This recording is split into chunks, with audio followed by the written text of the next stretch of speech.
This is the SANAT KUMARA. Welcome, my dear students, to another lecture at Nama's University about how Earth came into existence, the universe, and your place in it. I'm aware that the previous lecture left you with a lot of new insights to digest and work on. So I'm keeping it short this time. This universe is one in a sequence of many. There have been universes prior to this one, and there will be universes after this one. And all of this in multiple dimensions simultaneously. Let's focus on our current universe first. The evolutionary pattern of progress is that each soul returns to the source, and its incarnational experiences give it the possibility of moving up the dimensional ladder. So there will be a point in time when no more souls incarnate in the dense physical, the third dimension, where you currently gather experience. Eventually, there will also be no more human souls incarnating in the etheric, the fourth dimension. Each universe is the intentional, planned physical manifestation of a being in at least 24 dimensions. You can call the being Source, the Creator, the Creatress, Allah, God, Brahma, the Divine. Just take your pick. With the spark that forms the core of your soul, you are one with that source and remain connected to it. And just to keep the picture complete, each individual soul has a vortex of energy that swirls about that spark, and the vortex contains all experiences the soul has gained by sending out aspects of itself into incarnations in other dimensions. So the more layered and complex this vortex is, the more experienced the soul is. If you take a look at the pictures of souls in volume 1 of my Chronicles, you can see what I'm talking about. The 24 dimensions of our universe can be distinguished as follows. The first and the second are below the frequency range of human souls, but, for example, inside the frequency range of Deva and Dragon souls. The third dimension, the dense physical, is the lowest frequency at which individual human souls in this universe incarnate with an aspect to evolve. The fourth, the etheric plane, is where roughly 70% of all human souls in this universe evolve. This is followed by the fifth, the astral plane, the sixth, the concrete and abstract mental plane, the seventh, the intuitive plane, and the eighth, the spiritual plane, the place where your soul remains while you are currently out as an incarnated aspect. The ninth dimension is home to soul families, the 10th to soul neighborhoods, and the 11th to soul communities.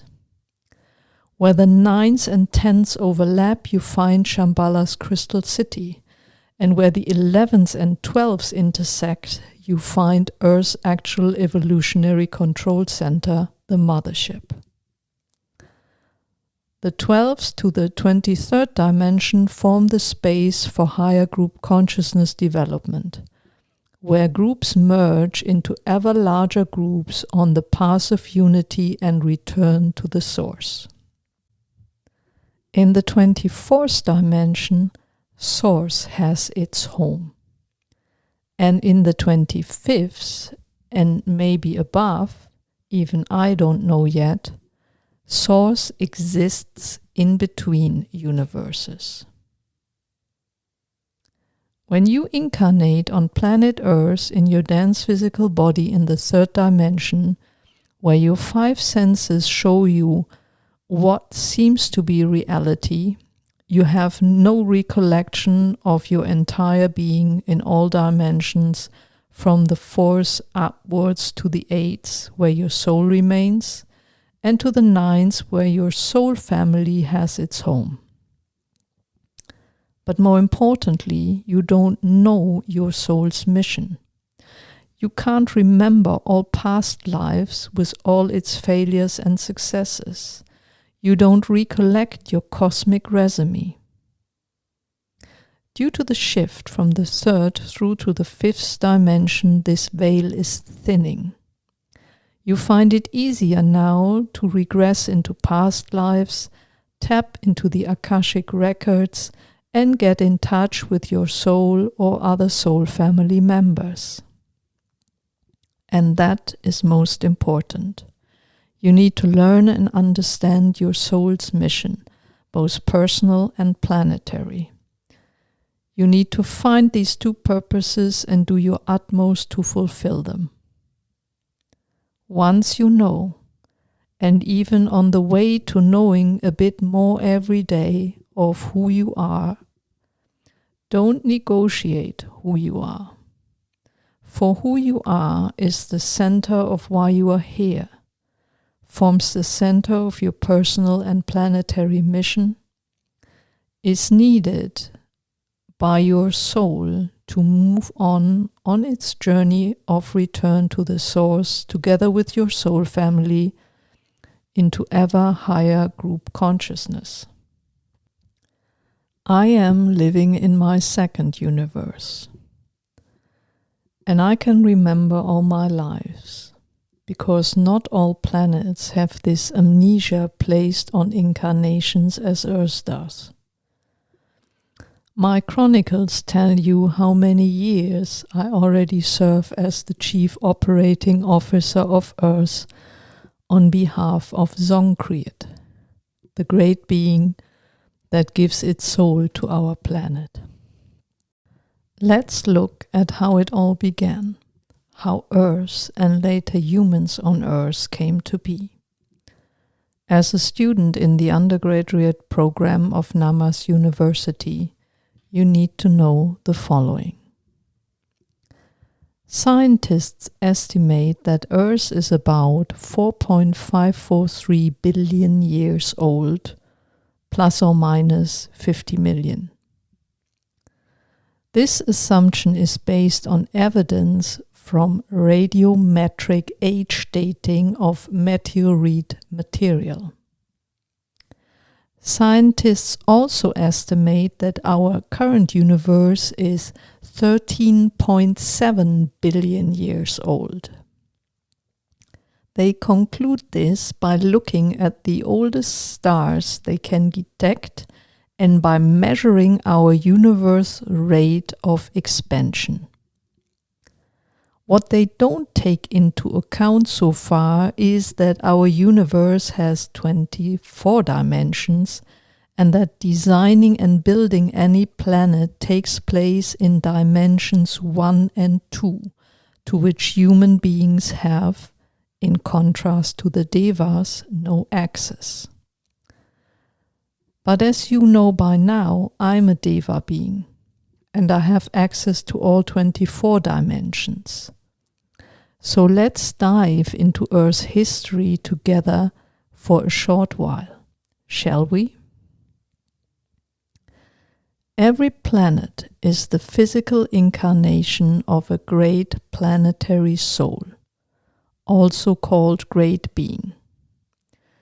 And as your human soul has a mission to fulfill during an incarnation, so has a great being that gives life to a planet. Such great beings invite kingdoms to form part of that physical planet in the making, and all who accept such an invitation have to agree to support the mission and objectives of that planet. Earth Soul Song Creed issued such an invitation, and first came the Deva, the plant and mineral, and of course the animal kingdom. They built the basics to support Earth and its mission. The mission of Earth is threefold. Firstly, it is to become the spiritual university planet of our galaxy, the Milky Way, and beyond. A communication bridge between the dense physical and the etheric physical, the third and the fourth dimension. But Earth is also a place for a second chance. A place where souls with bad experiences in the dense physical elsewhere, with slow progress or setbacks, can come and be given a second chance to turn around and start their way back to the source.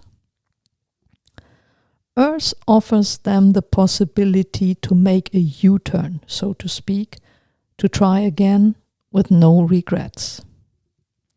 Thirdly, Earth is a place that offers experimental learning for incarnated aspects of souls who have experienced most of their time in the etheric physical realm, in the fourth dimension. They can learn about the dense physical here firsthand and enlarge their collection of experiences. To put it differently, Earth is a place of meeting, learning, and practicing, manifesting the qualities of Source in dimensions 3 and 4, and a place to take meaningful steps in unifying all that has been created. For Earth to fulfill its three purposes, it must have a hospitable and beautiful environment where those who incarnate here remember why they are here, build that environment, and act as hosts to those who come here to study and exchange experiences. Earth is a place of learning, where third and fourth dimension incarnated aspects of souls meet and grow together. Earth existed in dimensions 1 and 2 at the beginning only. At that time, where it did not have a dense physical body as you know it today, the first human souls volunteered to incarnate and establish the foundation of the human kingdom of Earth. All of that happened in the inner planes, as we call them, the etheric, the astral, and even higher dimensions.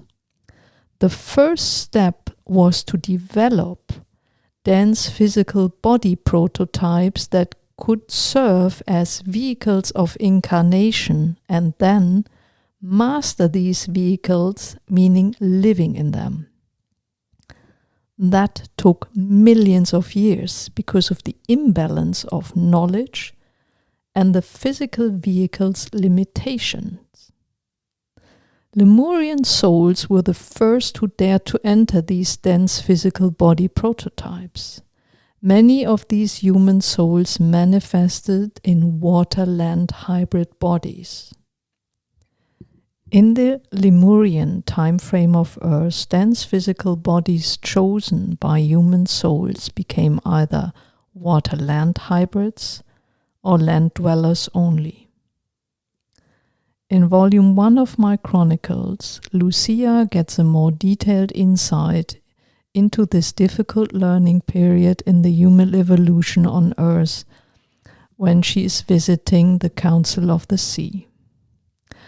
The successes achieved by the Lemurians enabled the entire human kingdom of Earth to move on into the Atlantean Age. In that age, the tasks were to connect with higher dimensions, anchor this connection permanently, and by that increase Earth's frequency, vibrations, and energies constantly. That attempt failed. You call it the fall of Atlantis. Why did it fail? Because these higher dimensional frequencies, vibrations, and energies were not linked to and harmonized with the existing ones on Earth. Harmonizing is a soft but steady process, and this process did not take place. In consequence, the ties with higher dimensions were more and more neglected and then cut off altogether. If you read through the stories of Greek mythology about the gods, the giants, the people, with what I have just told you in mind, you'll get more insights into what went on, right and wrong, during the time of Atlantis. Those of you who have already experienced many effective lives advancing the plan of your soul, soul family, and the planet, we call mature souls. The term old souls does not say anything about the progress a soul has made.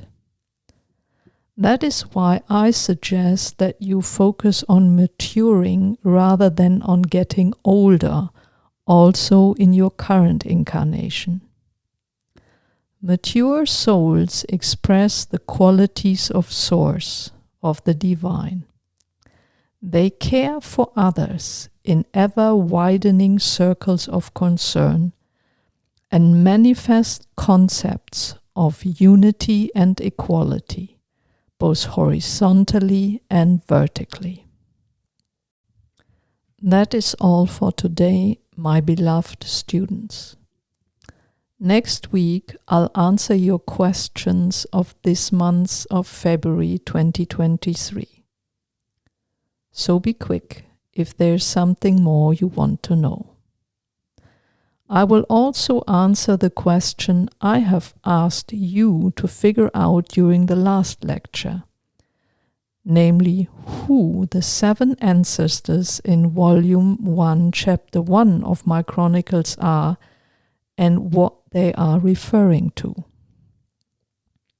As a bonus, I'll tell you how their work is interlinked to further expand your library of mind. Until then, feel my blessings and my love. This was the SANAT KUMARA.